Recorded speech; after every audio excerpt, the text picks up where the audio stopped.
Loops 13. By Sophrinath. 13. 1. Stainless Steel Fox. Calling out the cutie, revenge of the Everfree. Diamond Tiara cursed as she pushed her way through the underbrush. This whole thing was turning into an even more massive debacle than her original actions. Why couldn't that rotten little farm filly have known her place and been properly humiliated? Instead, she'd turned the tables with her preposterous speech and gotten the entire class on her side, making it look as if it was Diamond Tiara who was in the wrong. Obviously, this set of circumstances couldn't be allowed to stand. There was no way one pony could know all those things, especially a blank flank loser like Applebloom. So Diamond Tiara had challenged her to back up her boasts. When it started to snowball, and turn into something the whole of Ponyville had gotten interested in, Diamond Tiara had felt smug after all. What was the point of letting some pony lie to you? This would teach her a lesson. But the annoying bumpkin had so far gone through the tests set up for her without a bobble. She'd fixed up a broken wheel and damaged harness on a two-wheeled farm cart, then slipped into the harness and hauled it back and forth over the back 40 of Sweet Apple Acres under the watchful timer of Time Turner. Building a wooden wall from the planks and supplies she'd brought in the cart, then raising a single room-sized barn and roofing it using parts she claimed to have made earlier, using the rest of the supplies to build some training dummies that she then enthusiastically demolished under the watchful eye of that crazy old earth pony temple fortress. That was the other annoying thing, the number of ponies who seemed to spring out of the ground to help run her through her tests. After finishing off the dummies, she fought a couple of other students from his dojo, and beat them, though she was sure it had all been a set-up despite the assurance that they wouldn't going easy on her.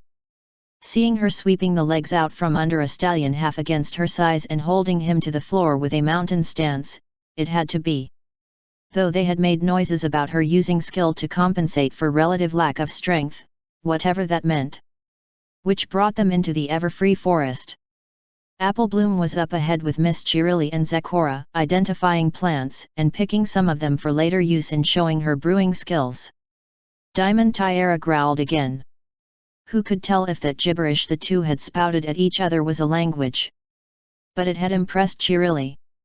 That was why Diamond Tiara was following them. She had to do something to sabotage Applebloom, before she succeeded and humiliated Diamond Tiara again. Anyway, there had to be something behind a curtain somewhere, right? She'd been a bit nervous about following them into the Everfree, but so far it hadn't been any different to walking through Whitetail Woods, a bit darker and creepier, but nothing like the horror stories she'd heard. Of course, that blank flank did it, so it couldn't be that hard. She strained to hear what they were talking about up ahead, and trampled her way through the large patch of blue flowers without even thinking about it. Asterisk.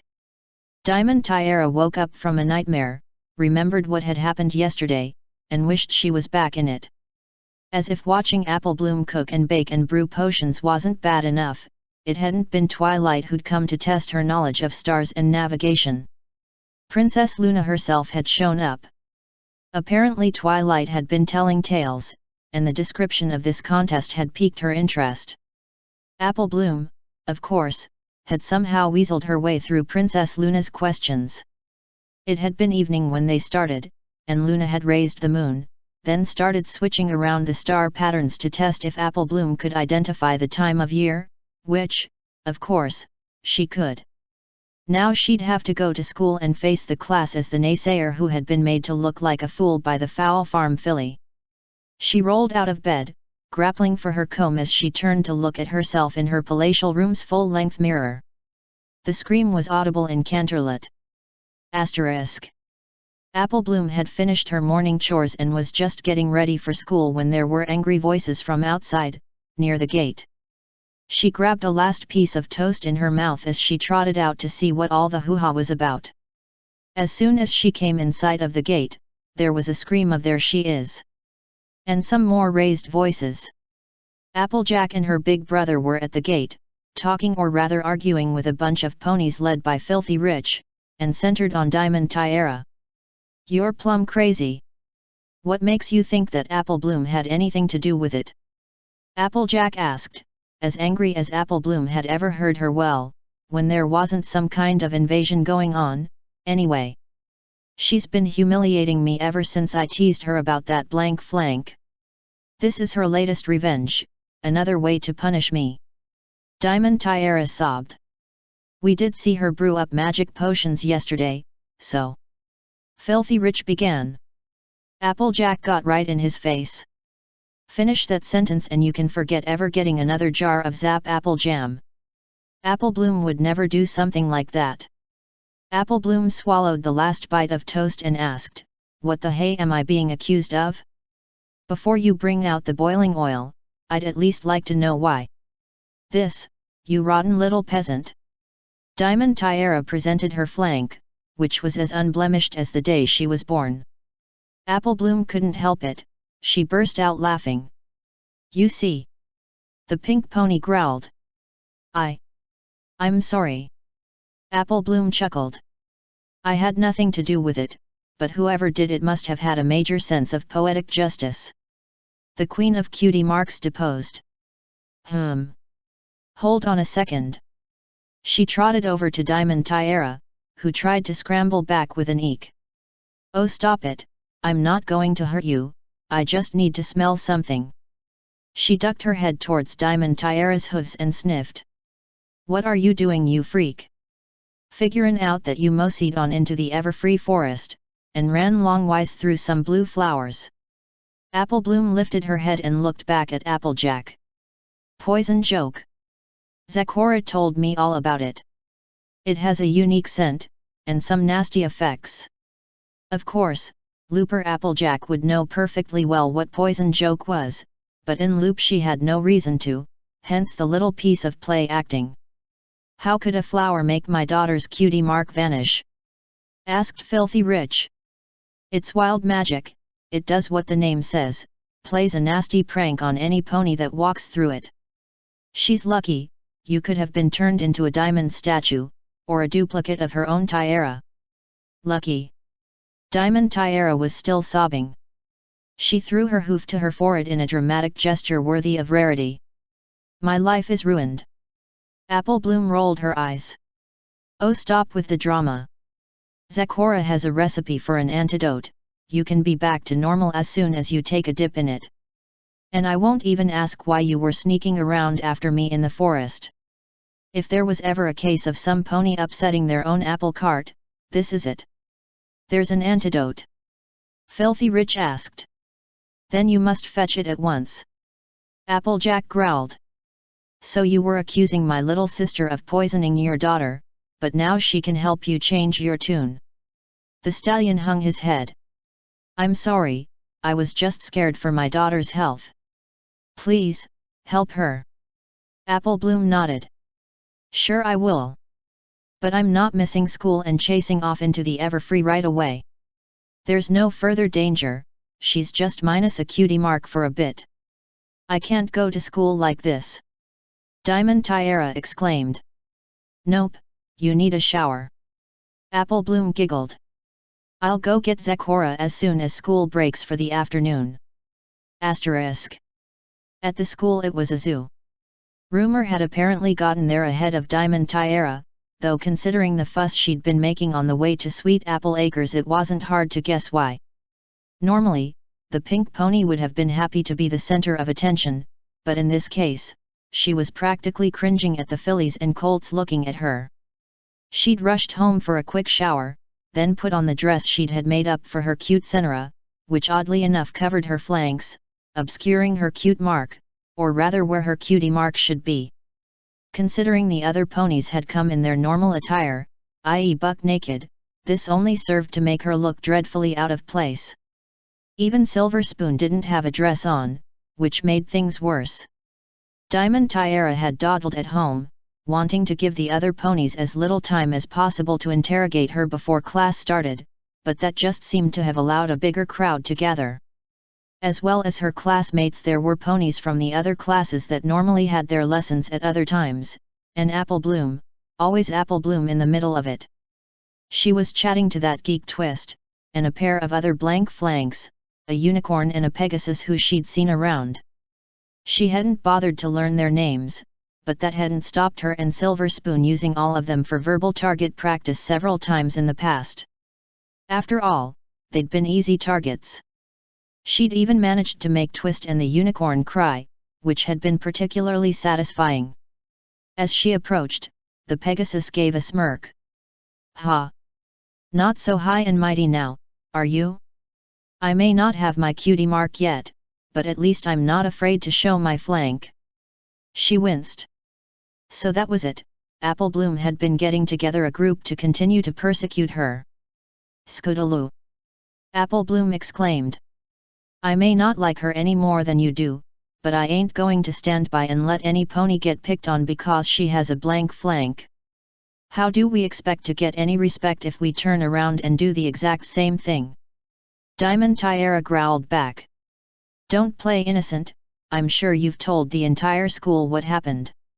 Yep, I figured I should tell them about the poison joke before some pony decided I'd fed you some crazy potion, or Sweetie Belle had used Rarity's blemish concealment charm on you. Though considering the way you treated her last week, I wouldn't have been shocked if she had. I never thought of that. The unicorn in question suddenly said, eyes wide. Applebloom gave her a quick hug with one foreleg. Just as well, that's the sort of mean trick she'd play. Do you really want to drop to her level? No, but I'd have liked to have seen her without her cutie mark. Kmen, she's already managed to embarrass herself far worse than any prank we could ever pull. Twist and I have to get to class. I'll be late to the clubhouse, I've got to go ask Zecora to brew up an antidote for her. The other three agreed and gave a four-way high hoof. Okay. See you then. Cutie mark crusaders, ho! Diamond Tiara's ears pricked up at that, and as they moved inside she sneered, ha! After all your talk, you're just as obsessed with getting a cutie mark as any pony. Or are you going to tell me that's not what your pathetic club of misfits is about? That got her a sharp look from Miss Chirilli, who'd heard the tail end of her sentence. Twist cringed slightly, but Applebloom just shook her head. Just because I think there's more to a pony than a cutie mark, doesn't mean I'm not interested in seeing what mine is, if any. I guess I was when I started, but now it's as much a fun thing to do. We hang together at a treehouse on the farm, play games, go out trying different activities to see if we get a cutie mark, and basically have fun. If we actually get a cutie mark out of it, that's a bonus. She shook her head. You're focusing on the destination and ignoring the journey, at least that's what my sister would say. Well, actually, I figure you're just feeling bad and wanting to spread it around, but it comes to the same thing. Miss Chirilli cleared her throat. Every pony, quieten down. I'll take register, and then I think Applebloom should give a short explanation of just why it's not a good idea to go into the Everfree Forest without some pony who knows what they're doing. If then. Diamond Tiara just sat there and fumed. / 13:2, crossover with Spyro. Welcome to Magic Crafters. Cosmo said, looking down at the purple dragon who had just freed him and stretching sinuously. I want you to release the dragons, reclaim our treasure, and recover the eggs from those pesky blue thieves. He disappeared in a flash of magic, leaving behind his pedestal. Reclaim? Hey! Twilight the Flutter Pony sniggered. Yeah, bit late for that. Hey! Spike the dragon replied, looking hurt. I've only eaten the tasty ones, it's not my fault that they're all tasty. Admittedly, I do wonder what Spyro usually does with all his. Twilight hummed. Hey, try not to fall off any more cliffs, okay? I can only save you so many times before I start to get tired. Yeah, thanks for that. Spike crouched down, easier than normal, because he was an all-up quadruped this time, and launched himself forward in a charge. Norks in silly metal dresses went flying. Asterisk. Hey, Twilight. Spike looked around, towards some sheep, which promptly fled, and then at a large portal.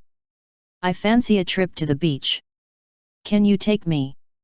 No, Twilight said. You're always making me teleport you everywhere, use the portal for once. Okay, Spike grumbled, and gestured towards the portal to Dragon Shores. Come on, then. And when are you going to work out how to get me to fly properly? Age shifting doesn't work here. When I work out how the flights do it, that's how. And no sooner. Twilight did a loop-the-loop in irritation. I can't even read here. The dragon's books are all 12 feet tall, and I'm barely bigger than the words. There was a tugging sensation as they passed through the Dragon Shores portal, and then they were in some strange, non-beach place with a cheetah, a fawn, and a mole talking at them. Asterisk. Okay, look, Twilight said. We weren't supposed to be here, so if you'd just. But we need your help to defeat Ripto.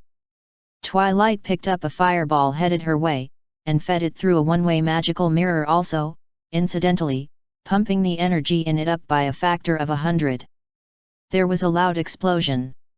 Okay? Can we go now? Twilight did not like it when she was proven wrong by Spike, especially when his argument was actually based off not wanting to walk. The cheetah, Hunter, looked back and forth between her and the crater. Did you? Twilight. Spike shouted. They have gems bigger than me here. Let's stay for a bit. Oh, all right. Maybe here they have books, Twilight sighed.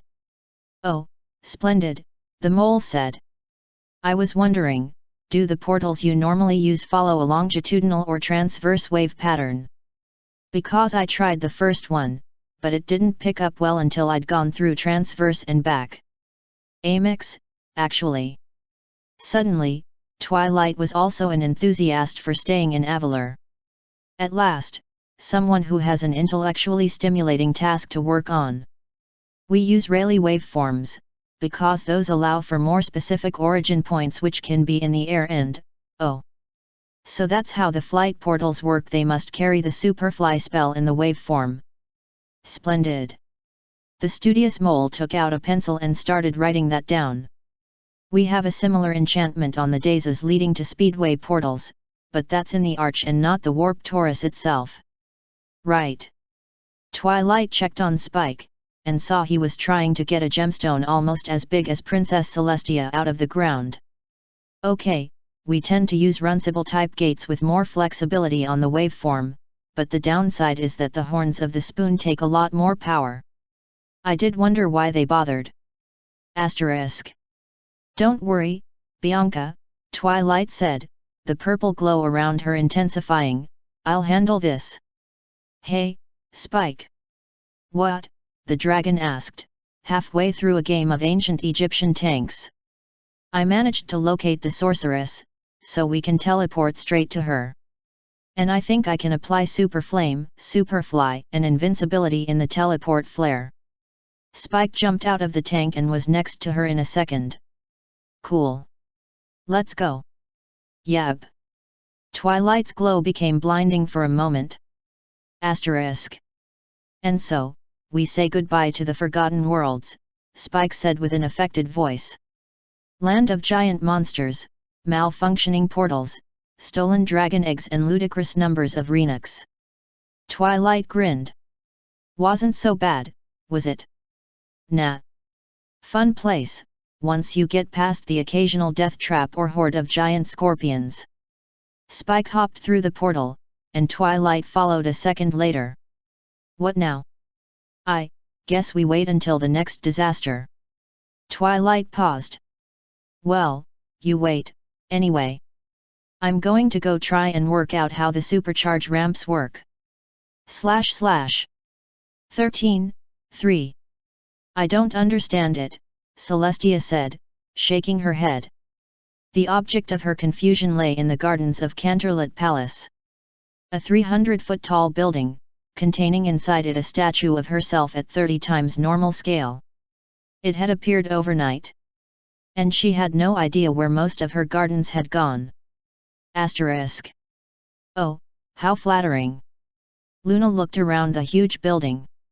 The outside was covered with frescoes depicting her at her work of shaping the night sky, and the inside held silver sculptures of her surrounding a great replica moon. Asterisk.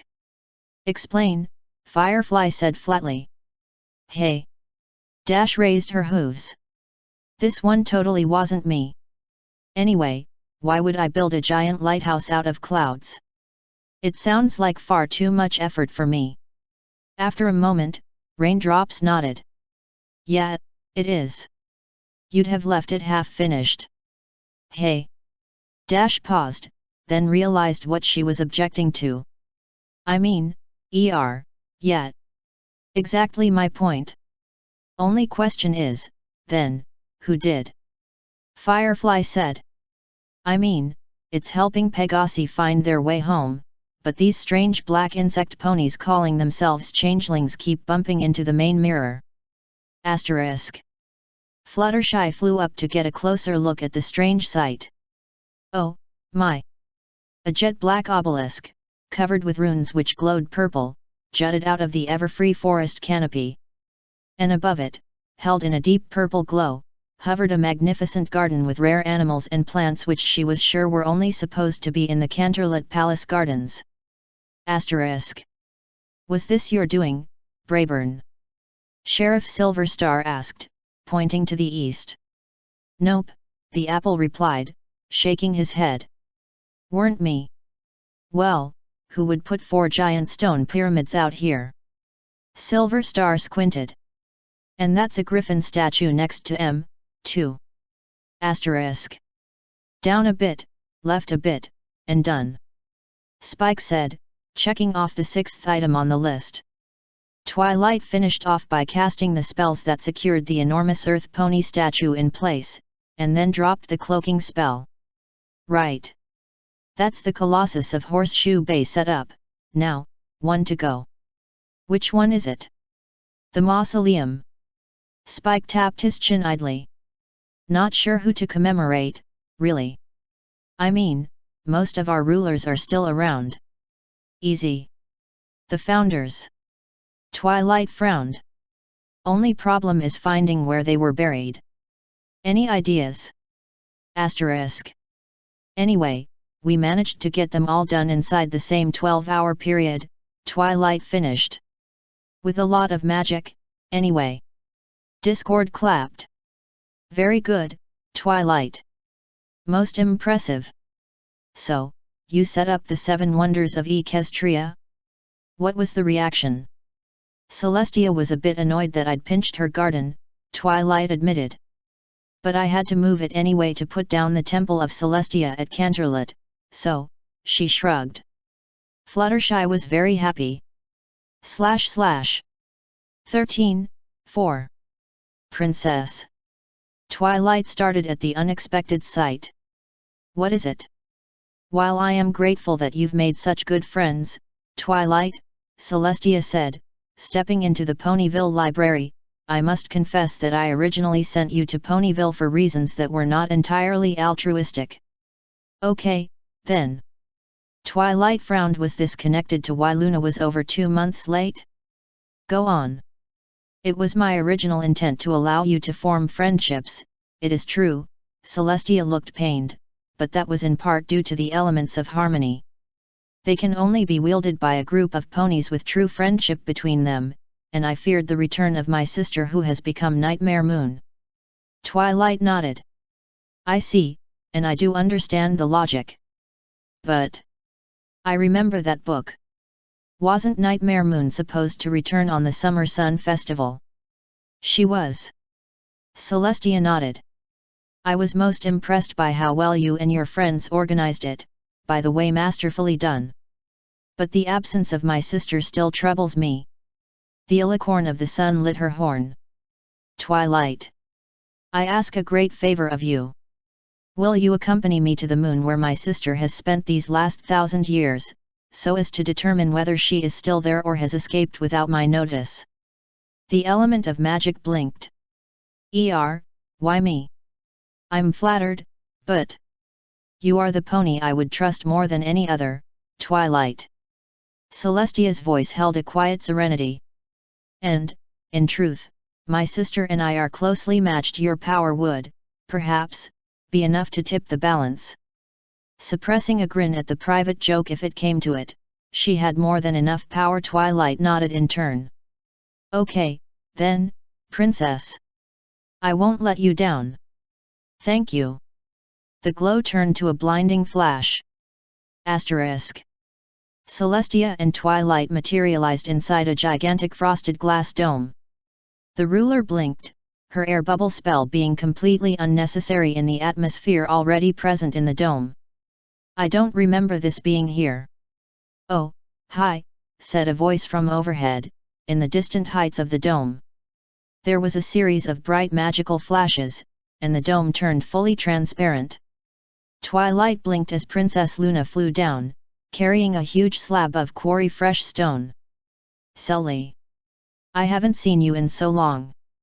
And who's this? Celestia recovered her poise quite quickly. Dearest sister. This is my student, Twilight Sparkle. Twilight bowed.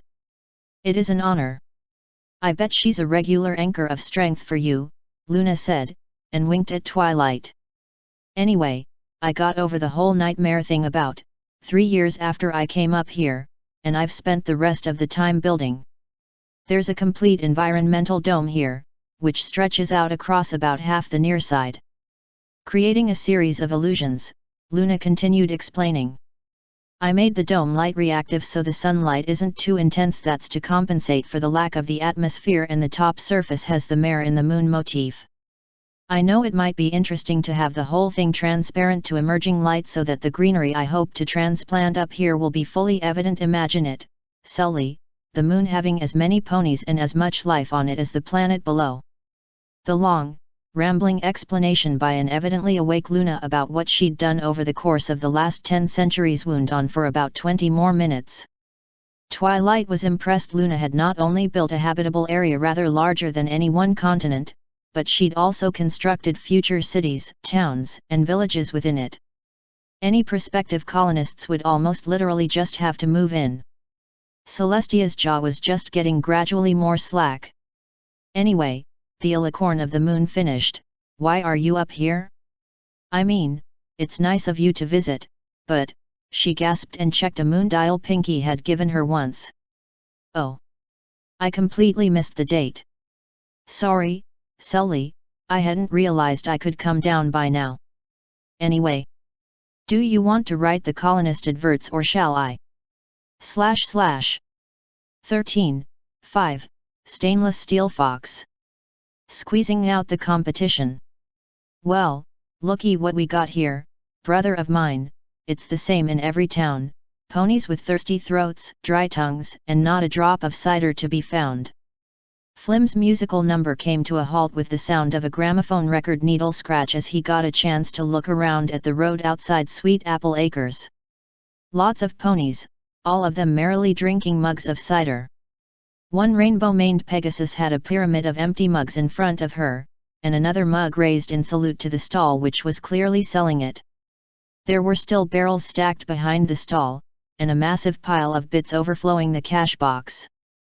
The orange pony in the hat who seemed to be in charge of the stall looked over at them sourly. I hope you can pay for that post you just knocked down. What an Equestria! Flim couldn't help saying. We heard that there was a cider shortage here in Ponyville. That's why we brought our unique and superb. The music started up again. Unseen at any time in this modern world, born of creativity. Seeing ponies starting to pay attention, the two started trading off. Folks, it's the one and only, the biggest and the best. The unbelievable. Unimpeachable. Indispensable. I can't believe able.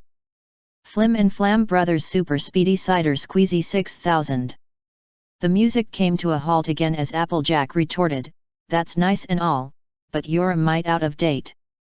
Last year we couldn't produce enough cider, that's true, and we wanted to do better without compromising on quality. She waved back at the orchard behind her. That's why we got my friend Twilight in to do what she called a time and motion study. We were doing the whole process by hoof, even driving the apple press of a treadmill, and changing the full barrels for empties. Turns out the only stages which really needed to be pony intensive was bucking the trees to get the right apples, and quality control on the apples to see that only the best get in. Takes a skilled pony to tell which apples are just right for our cider. Our machine has a selector that does it automatically, and turns it into grade A top-notch 5-star blow your horseshoes off one-of-a-kind cider. Flam stopped, turning. Hey, get away from there. Applebloom was tapping the wheel of their transport. Hey, seems like a thermic boiler system and a magically controlled spectromechanical analysis device feeding an undershaft-powered processing line hooked up to a vacuumotive collector. Fast, but I bet it takes a lot of maintenance, not to mention a dedicated unicorn to power it. You'll get maybe a couple of hours of use out of it before you have to tear it down for an overhaul. No wonder you were riding around looking to make a quick bit rather than trying to market it. Applejack grinned. My little sister Applebloom has a knack for mechanical doohickeys. She built our new cider processing system. Applebloom pointed over to a long line of wooden struts and machinery half hidden by the trees. Tain't as fancy or mobile as your contraption, but it's practically all mechanical, a simple conveyor system driven by an electric motor. Rather than a complex magical gadget, we just pre-filter using a simple feeder system onto a scale which drives a flipper that diverts the apple out of the process line if it's obviously too light. With the pre-washing stage and stirrers running off the same drive shaft, we can remove any leaves and twigs that got that far too. That allows Applejack and Big Mac to buck, and me and Granny Smith to check the apples that make it through the pre-filter. We have push-button flippers to drop out bad apples rather than taking them off the conveyor by hoof, which saves a couple of seconds on each apple. May not sound like much, but over thousands of apples it adds up. Applebloom shrugged. It was the bottleneck for the whole process, so with the two of us working on it and the other improvements we've managed to more than double our throughput, while still keeping the hoof-picked quality that makes our cider the best in Equestria. I'll say, called out the Pegasus. This has got to be your best year yet. I even rigged up an automatic feeder system for the barrels. Just a simple ramp and counterweight-driven mechanism, but it does the job. And the best bit is that it's all way overbuilt. It should run for days without any maintenance other than changing the filters in the washing stage and refilling the barrel magazine. There was a clunk as another barrel entered the mechanism. All wood construction too, apart from the hardware, so it was cheap to build too. Applejack couldn't help smirk slightly at the crestfallen faces of the two hornswagglers. I'll tell you what, you can buy a bunch of apples at wholesale rates. Even with our new system, we won't have much left to export. You might find a market for what that gadget makes in Trottingham or Hoofington. We'll even knock off 5 points if you credit the apples as coming from Sweet Apple Acres. Of course, that's on top of what you owe us for the fence post. Flim fidgeted under Applejack's gaze. Ah, about that, we're sort of low on funds just at the moment. So, you're broke. The farm pony gave a sigh. Figures. Flam replied, we have plenty of assets, it's just they're all tied up in the super speedy cider squeezy 6000. Like I said, broke. Applejack replied, giving them both a look. Well, you can always work it off in kind. Since we know your names, I guess you should know ours. I'm Applejack, and this is my little sis Applebloom. Over there you've got my brother Big Macintosh, and Granny Smith. Truth be told, she had very little time for these two swindlers. They'd tried to steal the farm out from under her family, though the apples hadn't exactly made it hard for them. However, only she and Applebloom knew that, as neither Big Mac nor Granny were loopers. Still, it went against her nature to just kick these guys out in the cold, as they hadn't actually done anything this time. She'd let them earn the price of the fence post and their stake in apples, but she did intend to work them hard. Maybe she could teach them the value of an honest day's work, rather than a get-rich-quick scheme. Applebloom was still examining the device with an appraising eye. She still dimly remembered that she'd been excited by the machine, and ready to use it, until the Flim Flam brothers had suggested their yellow dog terms. Even in the original timeline, it had led to her learning more about mechanics and the idea to design a float for the summer harvest festival. In a way, it had ultimately led to her finding her cutie mark, a couple of dozen loops later. The problem had been, her talent wasn't just fixing stuff, though that had been a part of it, but inventing new devices and new machines, especially electronics. It had taken a fused loop, that first one where she'd subbed for a fox called Miles Tails Prower, to show her where her skills really lay. And annoyingly, it was never the same thing to get her Mark II loops in a row. A lot of the technologies she was best at hadn't yet been invented in baseline Equestria. Her cutie mark expressed itself as a number of different things, depending on the circumstances. Spanners and apple carts had frequently figured, but whenever she went really deep into computers and electronics she got a rainbow-striped apple with a bite out of it. She guessed it represented a zap apple, since they involved electricity and innovating new techniques to turn them into an amazing jam. Still, this machine had been the first thing to turn her thoughts to creating rather than fixing up, so maybe she owed them at least something. Besides, she could use their knowledge. You know, it isn't a bad design. Overcomplicated, but the ideas are actually pretty sound.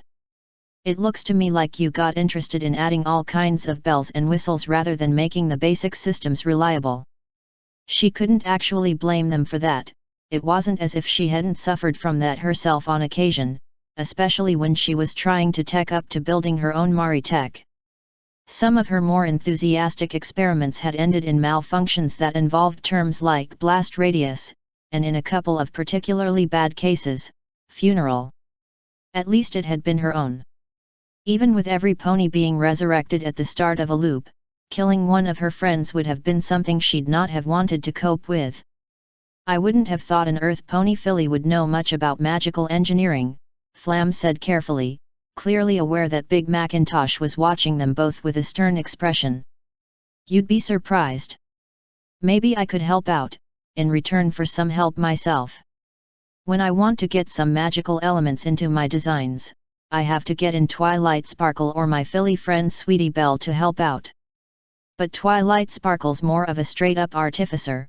She makes purely magical items, and Sweetie Belle's talent is more to do with singing, and using her magic to enhance it, or vice versa.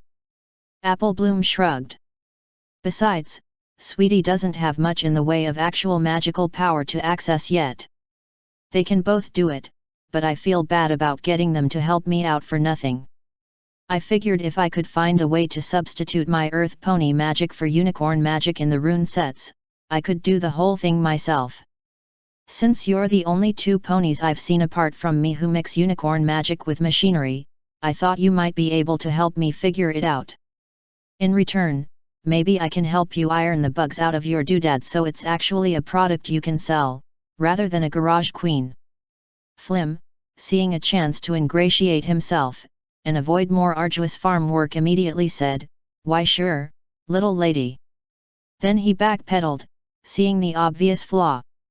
But we can't promise anything.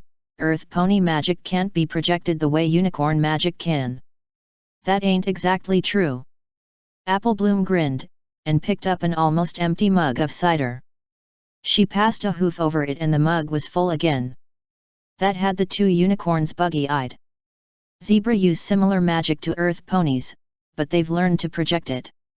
I learned potion making, off of a zebra named Zekora, who lives in the Everfree forest, which often involves investing a brew with your own magic. I even managed to learn a couple of other tricks, like multiplying the dregs of a liquid to refill a cup. A simple application of the law of homeopathy. Sure, it took a hay of a lot of magic, far more than you could make back from the potion, but it was a neat party piece to pull off once or twice. She sighed. But investing magic into rune sets etched into metal requires different techniques to investing it into a magically active organic base. My martial arts training helped too, but I still can't quite get it. She didn't say that it hadn't been her training under Temple Fortress, but under Master Rashi that had really buffed her earth magic manipulation. From what Gaku had said, the original Bulma hadn't been in the least interested in martial arts, though she was a genius engineer, but at least some of Applebloom's earth pony nature had carried over into her human body, and she'd been able to take the turtle school training regime. She'd never be a Tenkaichi Budokai winner, but an also-round by Dragon Ball world standards was still a serious martial artist by almost any other universe's standards.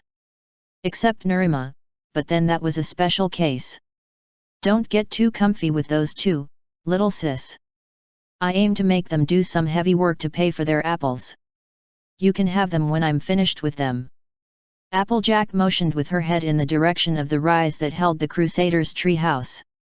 Have them park that contraption at your workshop and bring them back down. We've still got a passel of work to do before the sun sets. We haven't, Flam started to say, but Flim put a hoof over his mouth. You'll provide food and a place to sleep too. I reckon we can manage something. Applejack replied, tersely. C'mon. Applebloom waved at the two of them, and stepped through the gates to Sweet Apple Acres. And be careful with that thing, you don't want to knock anything else down. She walked on ahead, leading them along the path through the orchards, and listened closely. The two of them were talking, and probably thought their low voices were drowned out by the background noise of their machine, but Applebloom had a lot of experience picking out voices from over the roar of machinery. Brother, why were you so eager to accept their offer? Flam was asking. Sure that Philly did a party trick, but we could just try the next town over and see if we could scare up some business there. I didn't like the gleam in that Applejack mare's eyes when she talked about putting us to work. Flim gave a little smirk. Brother, you're missing the point. What we have here is opportunity. At the very least we can get a meal and a bed for the night. Who knows what else a couple of well-groomed and devilishly handsome stallions might be able to accomplish. At least that filly up front isn't as hostile as the rest of her family. I'm sure we can charm her into putting in a good word for us with her sister. The mustachioed stallion gave a huff. If we can convince her that we've actually helped her. She's probably read a couple of books and is just playing at inventing. Or do you think she can actually help fix the 6000? Who cares? We play along. Hopefully she'll have some basic tools, and maybe even parts we can use. We should be able to convince her to provide parts to show off our artificing skills on. It's better than nothing, at least. Applebloom gave a little chuckle. This was going to be fun. She stopped at the foot of the hill that the Crusaders' treehouse sat on. It was built up with a main house, a lookout post surmounted by a telescope poking from the top, and a couple of small airboat hulls and other platforms sticking out from the upper branches. A broad grassy path lined by apple trees on both sides, led up the side of the hill but stopped well short of the treehouse itself. Okay, park it here, Applebloom called out. I have to open up the workshop. She scampered up the hill, and disappeared into a small shack at the base of the treehouse. Flam rolled his eyes. That's her workshop? It's barely big enough to fit a wagon, let alone this. There was a crunch, and a rumbling sound. A line appeared in the grass in front of them, and the lines of trees running up either side of the wide path tilted outwards as the path split to open upwards into a pair of massive doors, running the entire length of the hillside. The opening was wide enough to fit a dirigible, let alone the super speedy cider squeezy 6000. A paved road with dotted lines of lights running along each side ran into the hill. As they watched, blowers started up in the grates that ran along the center line, clearing away the dirt that had fallen from the crack between the doors. Okay, bring it in. Applebloom's voice came from nowhere, or rather, they guessed concealed speakers. They followed the instructions, filled with equal parts trepidation and curiosity. Both were well rewarded. As soon as they were in, the doors started to close over them, sealing down to a shallowly angled ceiling, lit from underneath by the runway lights. The space at the end of the runway clearly took up most of the interior of the hill. A massive main hangar, at least 20 pony lengths high and over 100 each way dominated, but along each side were smaller bays containing still massive machines. An open frame lift at one end clearly rose up to the shack by the treehouse, and the entire place was lit by banks of electric lights of a power and density they'd only seen in Manhattan. The smell of metal and lightning hung in the air. Applebloom was enjoying the expressions of shock on the two pony inventors' faces. A Maritech fighter was parked up alongside a humanoid robot that stood over halfway to the ceiling, painted in yellow with crimson trim, her Apple labor. Several smaller suits of armor stood on pedestals, and various other vehicles and devices such as a sizable extreme gear board were neatly arrayed along the walls. She trotted over. "I'm sure we can find some basic tools in here somewhere.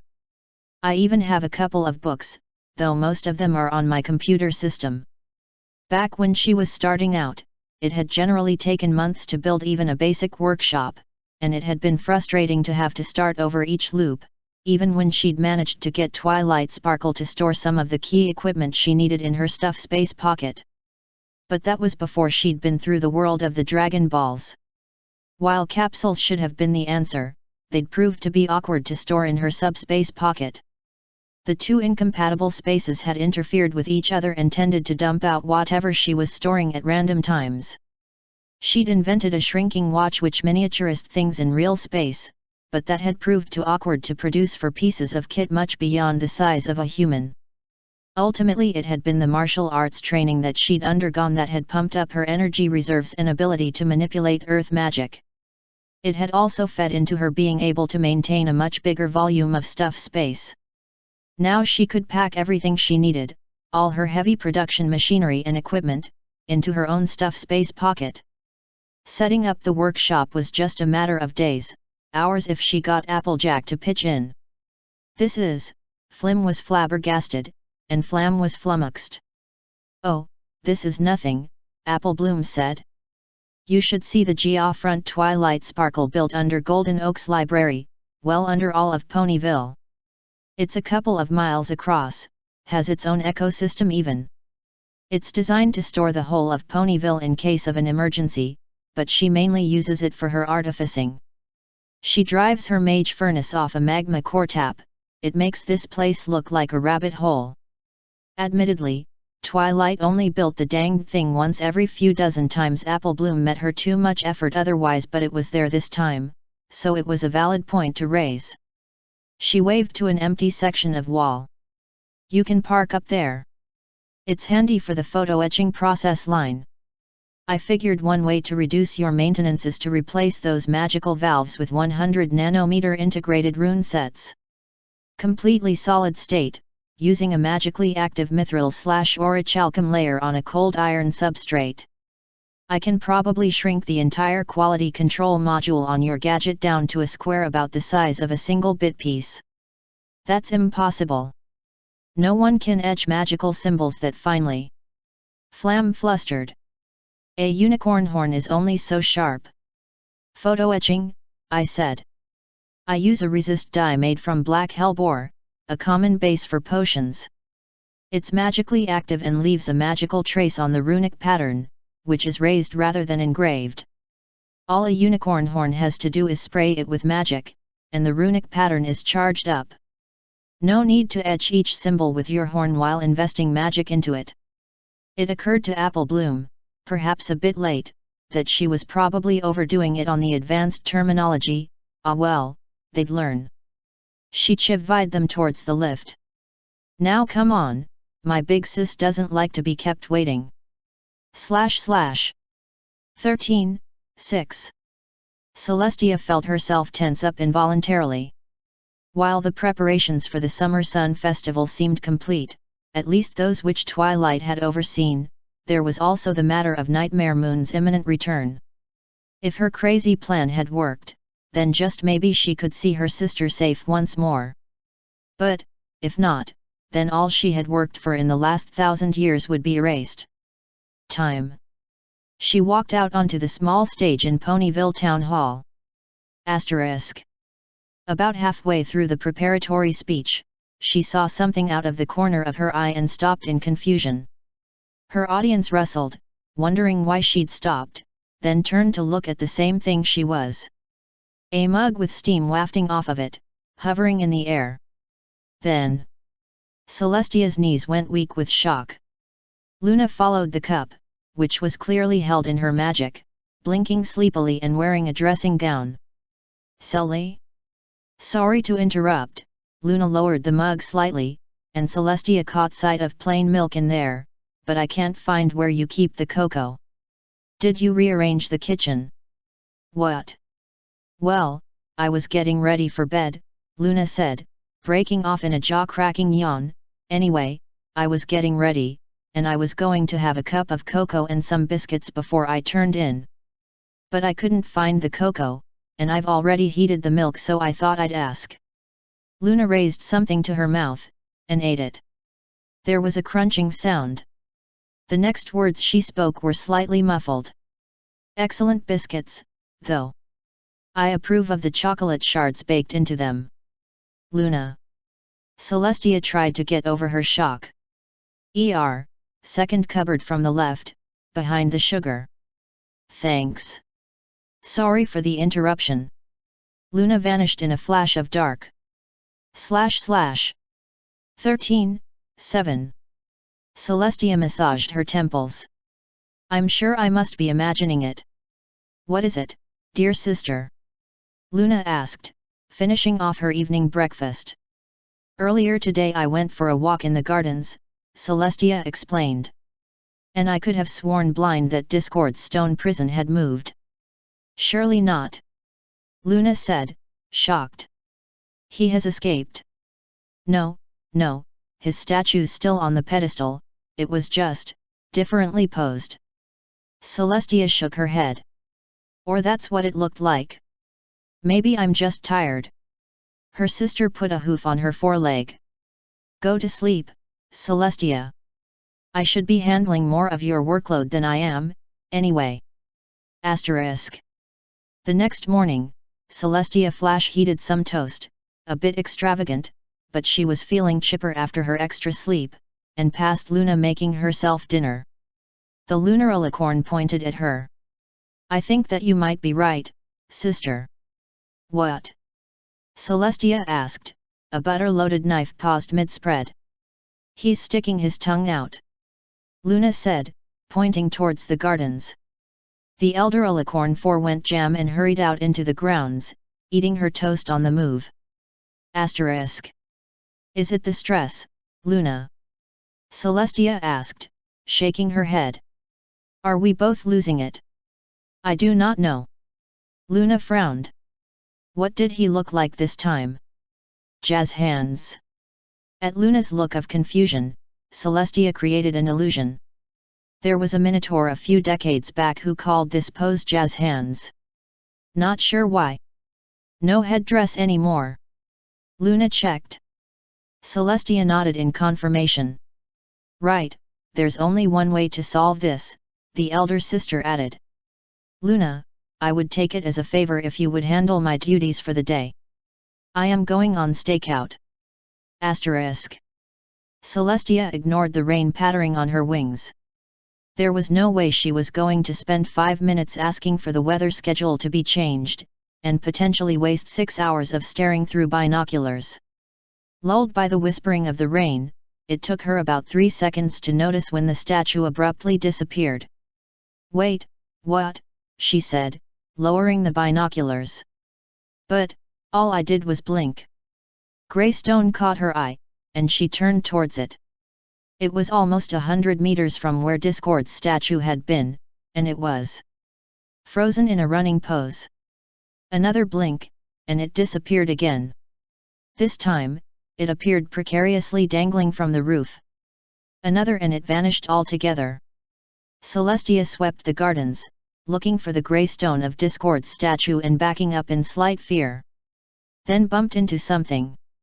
She whirled, seeing the statue only a yard or so away from her. Dangling from its hand was a sign that read Boo. *. Luna galloped onto the colonnade. What is it, sister? I heard your scream. Don't blink, Luna. Celestia shouted without turning around. I think it moves when we blink. Actually, I don't need you to blink, Discord replied conversationally, brushing grey dust off his skin and fur, and tossing the sign into the distance. It's just funny. He looked at the two glowing horns pointed right at him. Oh, what? It's just a bit of fun. This is what I think of your joke, Discord, Celestia countered. Fire. Asterisk. Dear Twilight Sparkle. I am sending you a large fridge containing the Draken Equus known as Discord. This chaotic entity ruled over Equestria in times long past, but was defeated and sealed by my sister and myself using the elements of harmony. He escaped at some time last week, and attempted to play games with Luna and I. We did not take this well, and as a result he was hit by two very powerful spells, one fire, one ice. Since I'm sending him to you in a fridge, I'm sure you can work out which order they were in. In any case, he survived, but it is our hope that he will not be ready to attempt his mind games again for some time, at least until the ice thaws. Please either reseal him or attempt to rehabilitate him as you did my sister. Always ready to speak with you. Celestia. Asterisk. Twilight heaved the fridge open. I told you that imitating the weeping angels was going too far. Discord declined to comment. Possibly because of the foot-thick coating of ice. / 13:8. Celestia felt the by now familiar surge of the world reorganizing itself around her, as she awoke into a loop. She took a moment to scan her memories. After the loop where she'd nearly missed an ongoing invasion, it was something she never forgot. Goodness, she said, blinking. That's a long way back. It was, in fact, barely 3 years after Luna had first transformed into Nightmare Moon. Celestia pondered what to do. She could wait over 970 years for Twilight Sparkle to be born, or this time, Celestia decided. In the first place, she wanted to see what the Griffin lands were like. In the second, she wanted to see if giving Luna her own subjects would help her recover. And in the third, there was a bit of the trickster in Celestia. Just a bit. Asterisk. Nightmare Moon was woken from a deep, decade-eating slumber by a whump of displaced air. Air? On the moon? She quickly drew herself erect, breathing in deeply as she realized that, yes, for whatever reason there was air available. Also, there was a 15-foot-tall slab of bedrock and soil in front of her, stretching at least a mile to the left and right. Flying up, she saw it was just as large in the forwards direction, and it had trees on it. Trees, and flowers, and grass, and... For a few minutes, Nightmare Moon looked more like a filly prancing amongst something she'd not thought she could enjoy anymore. Another whump drew her out of her reverie, this one coming from much further off. The alicorn took flight, circled, and looked out in the direction it had come from. This new slab, like the first one, turned out to be dozens of miles on a side. Instead of forest, it held grasslands. A third concussive wash of air, followed by an almighty splash. Millions of gallons of seawater appeared in one of her large craters, filling it almost to the brim. Asterisk. By the time half an hour had gone, there was enough transplanted land on the moon to equal a small continent, and Moon was utterly baffled. Then an earth pony materialized with a pop. He said. Why art thou here? Nightmare Moon asked, flying down in front of him. Mine ruler, Princess Celestia, inquired of me as to whether bananas were the fruit I preferred, the pony replied, frowning at the alicorn. Upon my negative answer, since my family are more into the trade of growing apples, she made some bespellment and transplanted me here. Where might here be, if I be so bold as to inquire? This is the moon. Nightmare gestured around, then blinked. Though in truth it does not look like it did when we awoke this morn. She frowned. One supposes that if mine sister's tyranny hath progressed this far, it behooves us to offer sanctuary to those others who fall afoul of her ire. Attend me. Crab apple, your highness, the earth pony supplied. We had wondered at thy disappearance, Princess Luna. Crab apple. Nightmare nodded. Come, then, and we shall find you an area of land to till. There were 3 more pops, and 2 Pegasi and a unicorn materialized. But I said I did, one of them protested. Why ask the question if thou art going to apply the same result in any case? Nightmare Moon blinked. A moment, Stout Crab Apple. It seems we may need to establish an immigration desk. Asterisk. Celestia let a grin cross her face. At last, she was finished.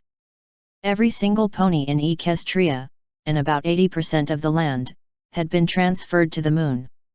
The resultant patchwork green-blue-yellow orb overhead looked different, but interesting, especially as Celestia had tried to arrange the teleport bits to recreate the shape of the mare in the moon. And Lulu always wanted more ponies to appreciate her.